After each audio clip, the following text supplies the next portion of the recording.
Hi friends, welcome to metro story. Yes, நம்மளுடைய விஜயோட சித்தி வந்து பார்த்தீங்கன்னா, ஸோ பிடிஎஸ் கொடுத்துருக்காங்க. ஸோ தாத்தா வீட்டில் அந்த ஸ்டெப்ஸில் உட்காந்துட்டு ஷூட்டப் வந்து போயிட்டுருக்கு. பின்னாடி பேக்ரவுண்டில் ஆர்டிஸ்ட் உட்காந்துருக்காரு, பாட்டி உட்காந்துருக்காங்க, தாத்தா அந்த பக்கம் உட்காந்துருக்காரு. ஸோ ஷூட் வந்து முழுக்க முழுக்க விஜய் வீட்டில் தான் போயிட்டுருக்கு. சரிங்களா? ஸோ எல்லாருக்குமே வந்து ஆல்ரெடி விஜய் பிடிஎஸ், காவேரி, கங்காவும் அங்கே தான் இருக்காங்க. கங்காவுக்கு டெம்பிள் ஷூட்டும் வந்து மார்னிங்கில் அவங்க போயிட்டுருக்கு. அதுவும் உங்களுக்கு நான் அப்டேட் பண்ணுறேன்.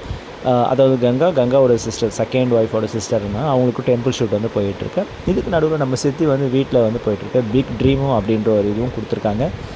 அது மட்டும் இல்லாமல் நம்ம டெக்னிக்கல் பீப்புள் இருக்காங்க இல்லையா, அவங்க வந்து பார்த்திங்கன்னா பரபரப்பான ஷூட்டுன்னு சொல்லிட்டு நம்மளுடைய அந்த வீட்டுக்கு வெளியவே வந்து அவுட்டோர் ஷூட்டில் வந்து கொடுத்துருக்காங்க. ஃபுல் அண்ட் ஃபுல் வீட்டு உள்ளே இல்லாமல் அவுட்டோர் ஷூட் வந்து நிறையா இருக்குது.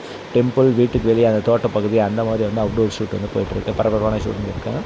ஸோ இந்த 2 கிளிப்ஸை வந்து கொடுத்துருக்காங்க. இது ஒன்று பார்த்துட்ருக்கீங்க, இதுவும் இதுக்கு பிஃபோர் தட் ஒன்று டீம் வந்து பயங்கரமாக வந்து ஒர்க் பண்ணிகிட்ருக்காங்க அப்படின்ற மாதிரி கொடுத்துருக்காங்க. பார்ப்போம் எந்த மாதிரி கதைக்களம் வரும்ன்ற. பிடிஎஸ் எப்படி இருந்தாலும் நம்முடைய விஜய், காவேரி அவங்களுடைய சீன்ஸாக இன்றைக்கி சீரியலில் வந்து சென்டிமெண்ட் சீராக போயிட்டுருக்கு. நான் இன்றைக்கி சீரியல் அப்டேட் பண்ணுறேன். ஸோ அஸ் ஆஃப் நான் இந்த பிடிஎஸை பார்த்து என்ஜாய் பண்ணுங்கள். நம்ம மெட்ரோ ஸ்டோரி சப்ஸ்கிரைப் பண்ணி, ஷேர் பண்ணி, லைக் பண்ணி, கமெண்ட் பண்ணுங்கள். தேங்க்யூ.